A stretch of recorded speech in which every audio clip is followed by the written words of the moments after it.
Most people see Vegeta as nothing more than pride and ego, but beneath that pride is a man at war with himself, a war he slowly began to lose. Today we'll use philosophy and sociology to explore how Vegeta's story proves that real strength begins where domination ends. By the end of this video, you won't just see Vegeta differently, you'll never see masculinity in the same way again. To truly understand all of the complex emotions within the context of Majin Vegeta, we must understand how he got to that point. Let's start at the Saiyan Saga. In the Saiyan Saga, Vegeta introduces himself in the same way every time he meets someone. He calls himself the Prince of all Saiyans. And within that description, there are two very important key words. Those two words are obviously Prince and Saiyan. Through understanding the context behind these two words, we can gain an even greater perspective on why Vegeta began to have an existential crisis in the Buu Saga. The concept of Saiyans is introduced in chapter 197 of the manga. We learn a few things about Saiyan culture from interactions with Vegeta, Raditz, and Nappa. These things are that Goku is one of them, they sell planets after life wiping them, and that they really care about power levels. The last one is the most important in the context of Vegeta's life journey. If you haven't seen Dragon Ball, power levels are numbers that define exactly how strong someone is on a numerical basis. From this point forward, fights in Dragon Ball are defined by who has the largest power level. Previously, fights were determined by who had better or more efficient techniques, and so this small world-building shift is extremely important to Vegeta's character. When Vegeta calls himself the quote-unquote Prince of all Saiyans, what he is really saying here is that he exists on top of a domination-based hierarchy that reduces people down to numbers. Saiyan pride in this case is a reflection of how much you care about your power level. While this concept becomes less and less important to the story later on, Vegeta calls Goku a low-class Saiyan frequently in the earliest parts of the story. Class in Saiyan society is entirely determined by your power level at birth. Imagine if your worth as a human being was entirely determined by how much you could bench press at 6 months after birth. The point is that Saiyans don't value each other based on any inherent personhood or any kind of unalienable Saiyan rights. But what is Saiyan culture beyond power levels?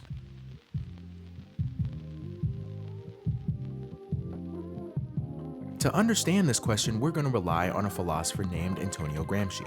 Antonio Gramsci was an Italian political philosopher who was a vocal critic of Mussolini and died in 1937 at 46 years old. His ideas about cultural hegemony can help us fully understand Saiyan culture. Gramsci asserts that the ruling class orient cultural values to their own beliefs about society and how society should be run. In his most important work, The Prison Notebooks, he said, and I quote, "Ideas and opinions are not spontaneously born in each individual brain. They had a center of formation or a radiation of dissemination, of persuasion, a group of men or single individual even which has developed them and presented them in the political form of our current reality." In the context of the Saiyans, it means that the ruling class, which in the Saiyan feudalist structure means King Vegeta, pushes the idea of power levels determining personhood because it means that he will continue being seen as someone who deserves the power of being king.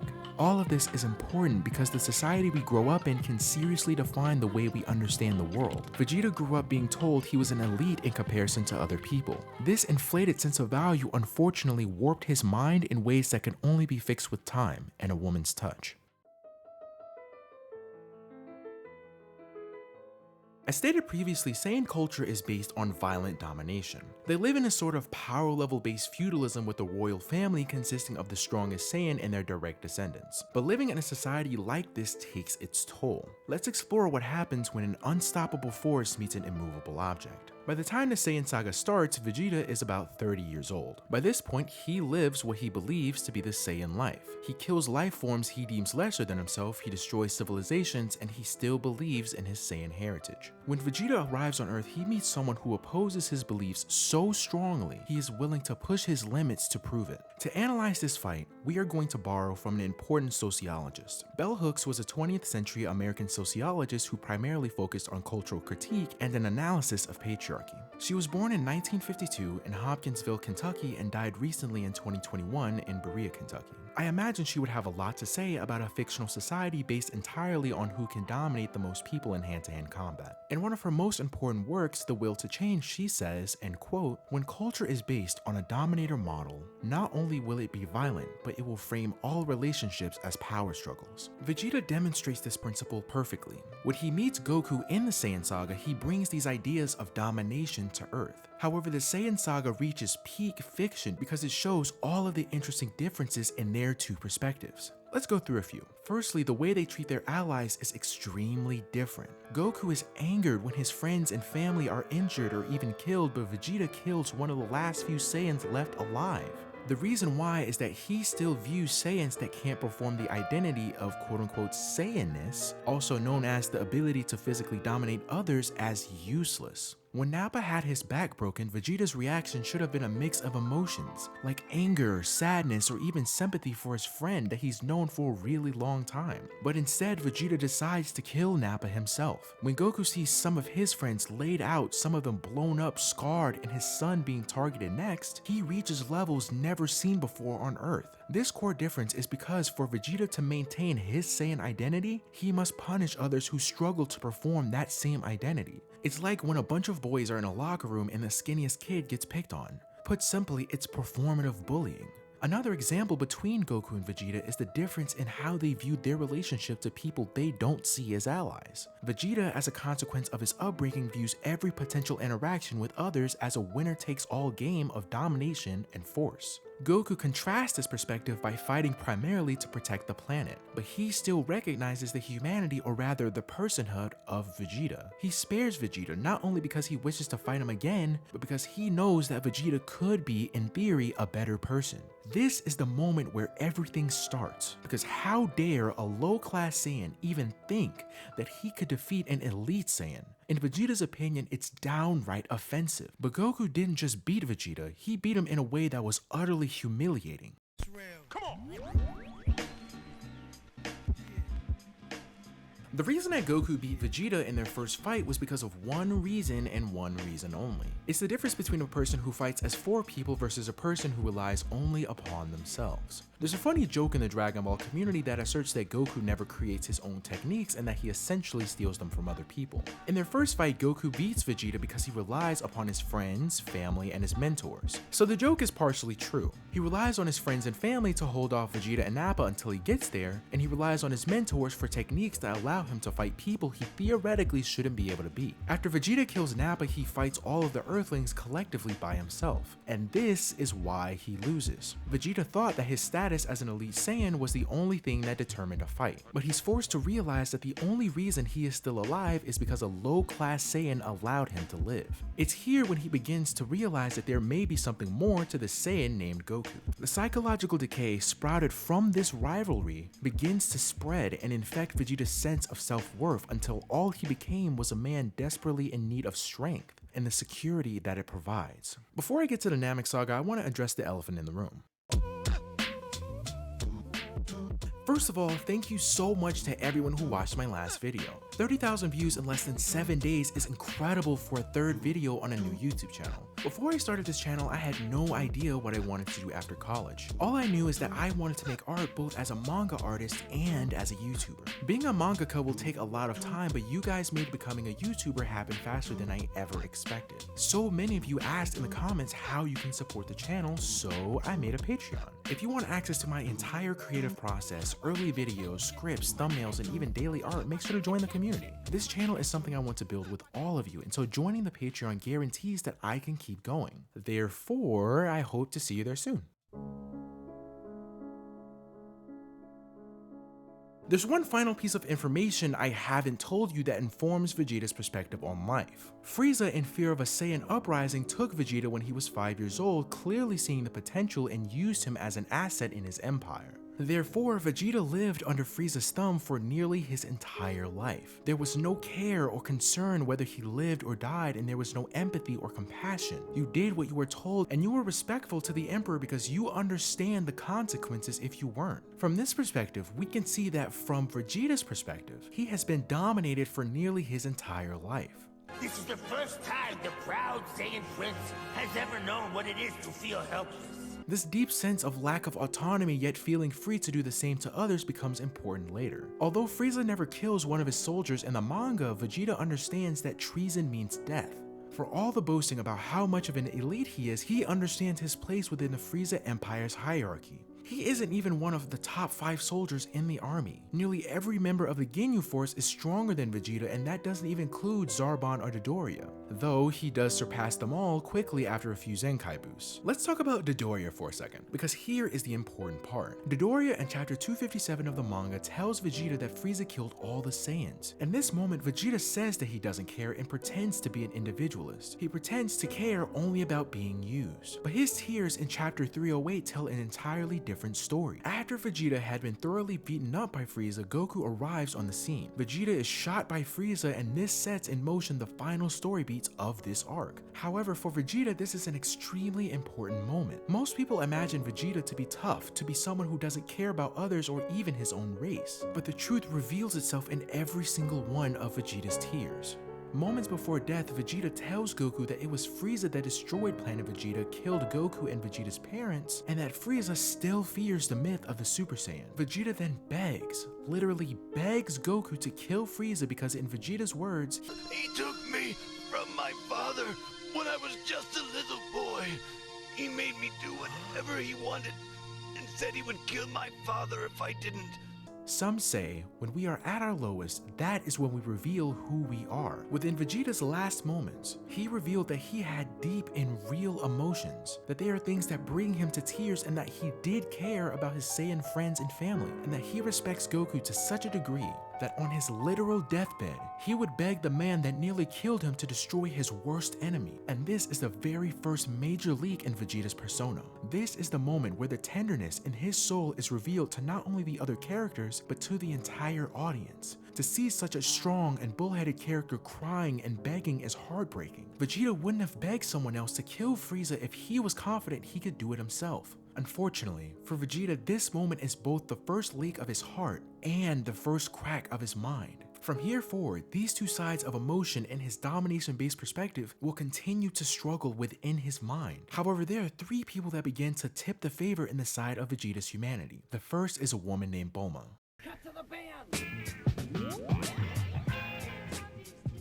As stated previously, there are 3 people that become the foundation for Vegeta's connection to his own humanity. They first met in chapter 267, but by the beginning of the Cell Saga, something beautiful began to emerge. All of those moments from the gravity training room to taking care of him when he's hurt are special, because Bulma becomes the one person in Vegeta's life who he's not afraid to look less than the strongest person around. While he puts up a false sense of bravado, on the inside he knows who he can go to when he's hurt. "I can take a little pain. It means nothing to me." Okay, sure. We all know you're a tough guy, but you need to rest now.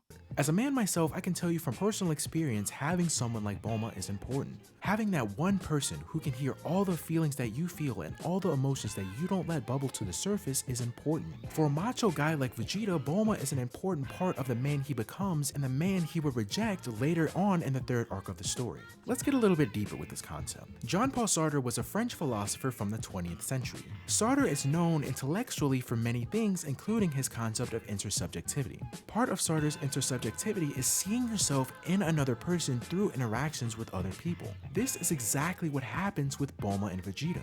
Bulma can see the man Vegeta is because to some degree they are the same person in different fonts. Have you ever had a friend who is exactly like you but they value different things? I'll give an example. Let's say a chef aiming for a Michelin star and a judoka aiming for a black belt are best friends. While they may have different perspectives on what's important in their lives, their mindset is the same. Bulma and Vegeta get along so well because she can respect his tenacity and his passion for getting stronger. It's like that moment in Attack of the Clones where Padme is trying to comfort Anakin about his mom, but his passion entices her. Vegeta's headstrong nature and his confidence, though poorly placed at times, matches Bulma's headstrong nature and confidence, which is also poorly placed at times. Put simply, they are 2 peas in a pod. Because of how well they mix, Bulma and Vegeta's love helped Vegeta explore feelings in a safe place, and this helped even out Vegeta's personality. He discovered empathy, compassion, and even love through Bulma. This deep connection based on love, respect, and admiration becomes Trunks. Without further ado, let's explore the second person who redefined how Vegeta sees the world. There are 2 people named Trunks in the beginning of the story. We'll mostly be breaking down adult Trunks because a lot of the same things actually apply to the other Trunks. Let's break down how Vegeta's relationship with Cell Saga Trunks redefined the person he thought he was. Trunks' relationship with his father starts rocky and they don't really listen to each other at all. Trunks doesn't understand Vegeta all that much, and Vegeta doesn't really understand his son either. Regardless, the relationship is, in a word, tumultuous. But all of that changes in two moments in the story. The first moment happens in the hyperbolic time chamber during the Z-Fighters' preparation for Cell. Vegeta and Trunks were forced to spend an entire year together, and while their personalities and general dispositions clashed often, there seemed to be a bit of a bond growing. Trunks began to understand his father to some degree, and Vegeta, though he didn't show it outwardly, began to show a liking to his son. After the time chamber, he starts introducing his son as almost as strong as me and shows a bit of pride in the strength of his son. Allow me to introduce you to my son. His name is Trunks. He's not quite as strong as I am, but it would be hard to tell the difference between us. He has incredible power.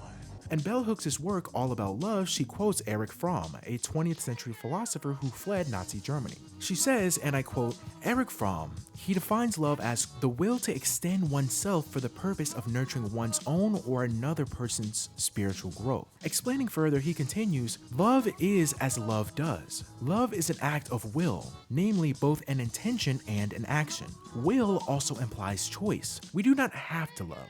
We choose to love. The choice to love Trunks in the ways that only he knows how marks a significant change within Vegeta. Trunks becomes one of the very few people Vegeta actually feels affection for. However, after Cell returns from being absolutely destroyed, the first person he targets is Trunks. This is when the second moment happens. Remember way back when Vegeta was crying about Planet Vegeta? That was the moment of many moments in the story where in extreme scenarios, Vegeta displays his heart and how he truly feels about something for all to see. Perfect Cell didn't just target Trunks, he nearly killed him. Cell nearly took away his only son, a person he had spent the equivalent of a year's time with, someone he had bonded with, and someone he had learned to love. Listen to what Vegeta says in this moment. How could I let this happen to my son? He has sacrificed everything for me, and I have done nothing but ignore him. Vegeta's response to this grief is to power up stronger than he had ever had before, and to give Cell everything he has. Vegeta keeps having these moments with these bursts of emotion that just burst out of his soul like a beautiful painting made of rage, fear, and sadness. Put simply, this is love. It's the kind of love that only a parent can have for their child. It's the love that Vegeta developed over a year for a young man that he learned to call his son. This fear of losing Trunks springs forth great strength, but it also hardens his resolve. Vegeta is not the one that finishes off Cell, obviously, but he does provide the opportunity for Gohan to finish him off with that last final blast. And in my opinion, that's what counts. Now, let's talk about the most important man of Vegeta's life, and how Vegeta's feelings about his rivalry with this man ultimately became his downfall. Without further ado, let's explore the relationship between Vegeta and Son Goku.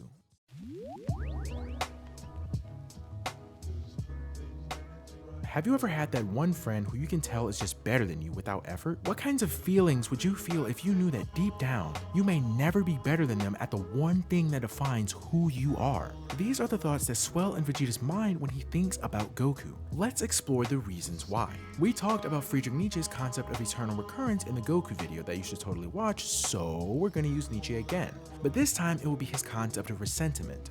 Friedrich Nietzsche was a 19th century philosopher who had a lot of important ideas, such as the philosophical school of nihilism, eternal recurrence, and what we're about to talk about. Resentment is the feeling of hatred towards something that makes you feel weak or reminds you of a crippling insecurity or lack of ability.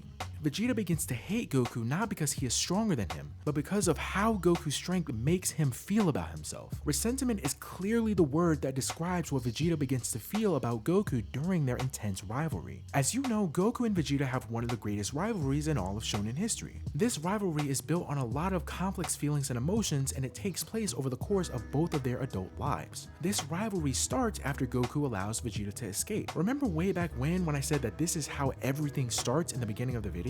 I'm about to explain why that is right now. After Vegeta loses to the collective effort of the Earthlings, he begins this quest for strength that ultimately leads to failure. It is right here in the Namek Saga where I believe that Vegeta begins a process of grief that only ends at the end of the Buu Saga. As you know, the beginning is denial. Time and time again, he tries different methods in the Namek Saga to attain greater strength. First, he tries to scheme to gain immortality, and then he tries to get a Zenkai boost, but he still gets beaten up and even killed by Frieza. His pride as a Saiyan warrior had to be taken care of by a man he was calling low class just an arc before. It wasn't Vegeta that reached the Super Saiyan form in this arc, it was Goku. It was only until he had achieved the transformation himself that he could call his pride regained. Kakarot's success was like a demon in my head. How could he be a Super Saiyan when I, the Prince of all Saiyans, could not? The idea that two other Saiyans had achieved Super Saiyan before him shattered his self-confidence in the beginning of the Cell Saga. But this isn't where the rivalry ends. Ever since Namek, Goku has been in a lead in a race that only Vegeta has been keeping track of. Later on, Goku, Gohan, Vegeta, and Trunks all go into the hyperbolic time chamber, and Goku and Gohan come out stronger than the other two. The reason why is that Goku and Gohan master Super Saiyan instead of settling for powered up forms that sacrifice speed for power. You'd think after a year's worth of training that Vegeta would finally be equal to Goku, but that simply isn't true. I know when I'm being patronized, and I don't care for the suggestion that you're stronger than me. Yeah, I wasn't really suggesting. What? Vegeta doesn't value rest like Goku does. He's like one of those people that think muscles are made in the gym. Unfortunately, Vegeta doesn't understand that true gains are made in the rest periods between training periods. He also doesn't understand that Goku usually has an advantage because of the techniques he knows. Goku's life story is told through training sessions, epic battles, and mentor-student relationships. Unfortunately for Vegeta, he has the first two, but he's actually missing the third one. It all goes back to what I was saying in the beginning of this video. Vegeta was raised in a hyper-individual domination-based culture, so it doesn't make logical sense for someone in that culture to seek out mentors or to learn techniques that require multiple people. Vegeta never seeks a mentor in the original manga, but he does rely on Bulma, who he trusts, to get stronger. What Vegeta doesn't understand is that a mentor-student relationship requires trust and respect. This is something that Goku understands inherently because of his martial arts background, so gaining new mentors that help him reach new heights is easy for him. However, for Vegeta, who trusts and respects very few people, gaining mentors is hard. Vegeta over the course of the story had essentially become very good at a much less effective training method. That method being specifically training by yourself without a mentor. There's a reason they say in martial arts schools that training by yourself without a mentor is less effective. It's because when you only train by yourself, you don't have the opportunity to be pointed in the right direction by someone more experienced than you. Goku, as an opposite, continues to gain better mentors, learns better techniques, and trains in better environments. However, Vegeta continues to open his heart slowly, but not necessarily fast enough, to begin trying to find mentors to teach him as he does in Super. All of this is to say that Vegeta didn't have to lag behind Goku if he simply opened his mind to the idea that neither he nor Goku know everything there is to know about fighting, and that someone else may potentially have something that could help you on your journey. While he eventually gets there, he feels all the pain of lagging behind Goku in the present, and as a consequence, he feels this deep sense of inadequacy. It's as I said in the beginning of this part of the video. Imagine if you had a friend who was always better than you at something you really cared about. This is the case for Vegeta, and this is why Vegeta allowed himself to become a slave once again.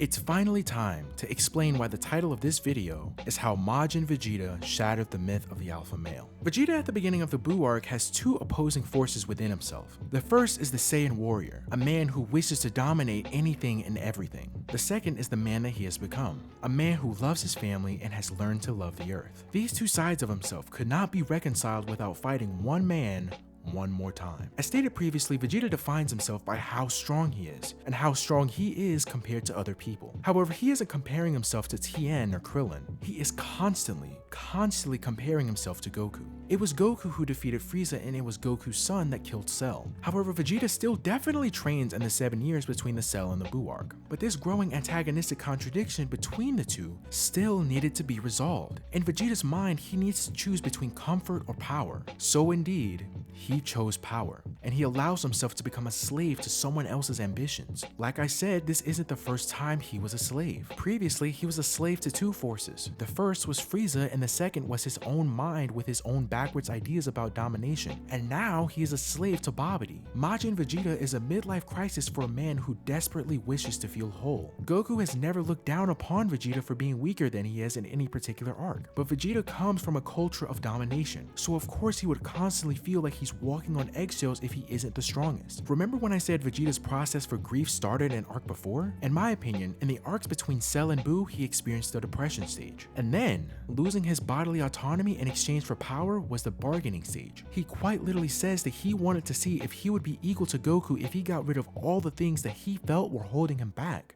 I wasn't happy!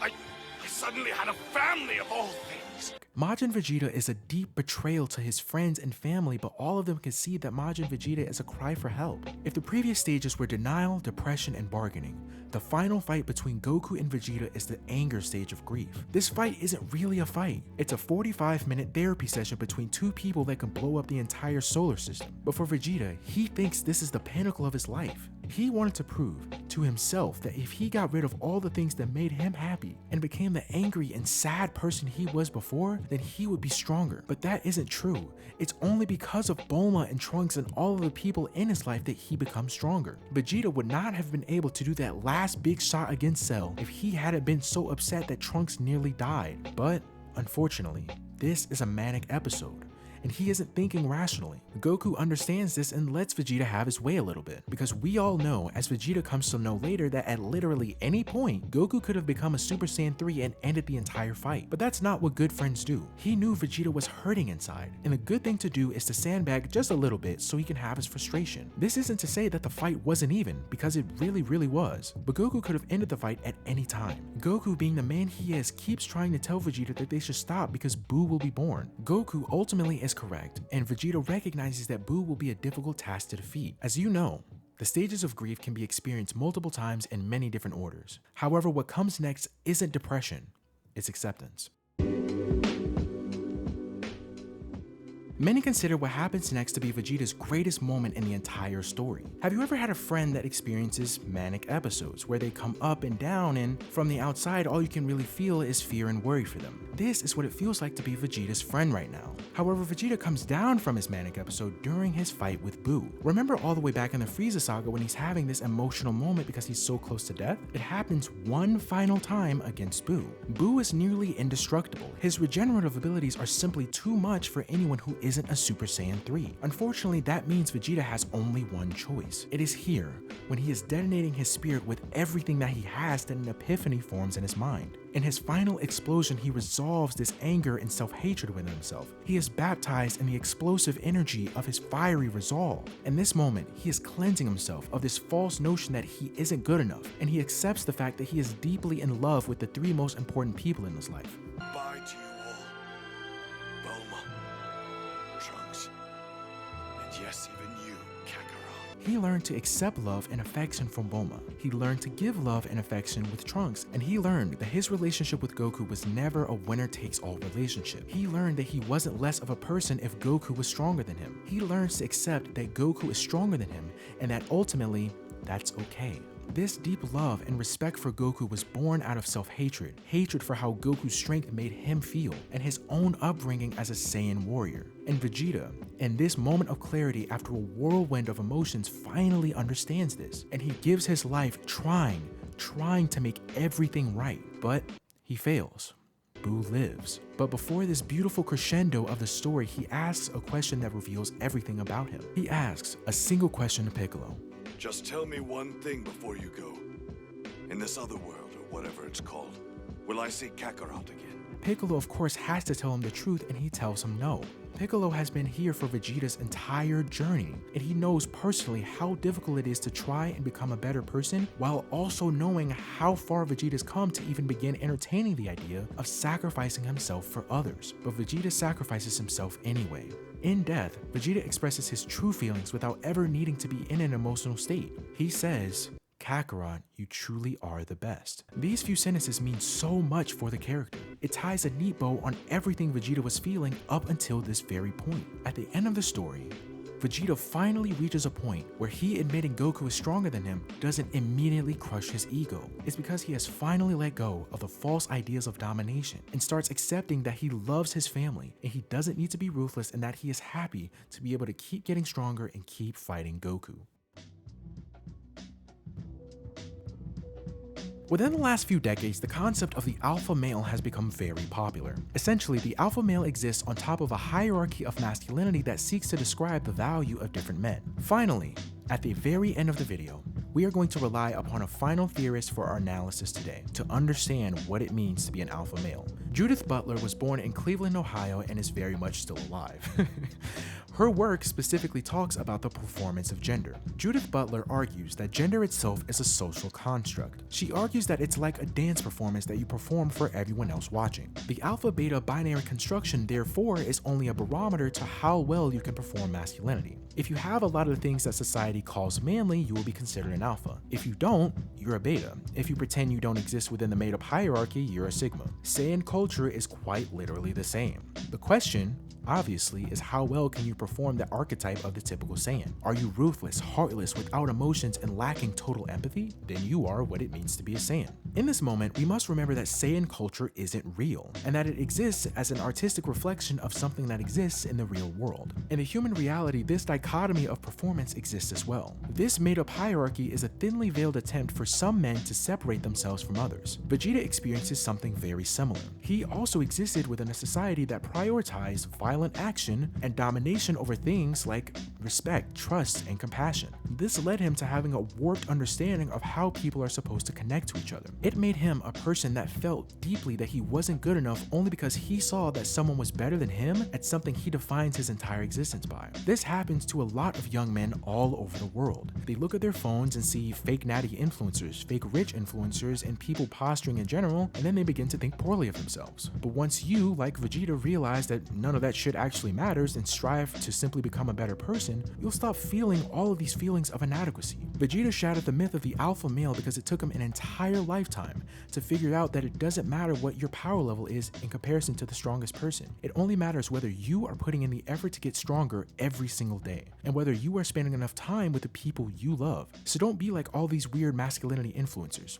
Be like Vegeta. Be strong and simply love your family. If you enjoyed this essay, check out my previous essay about Goku and make sure you don't miss the post-credit scene. If you enjoyed this video and you want to help me keep making videos like this, you can join the Patreon link below. Otherwise, peace out.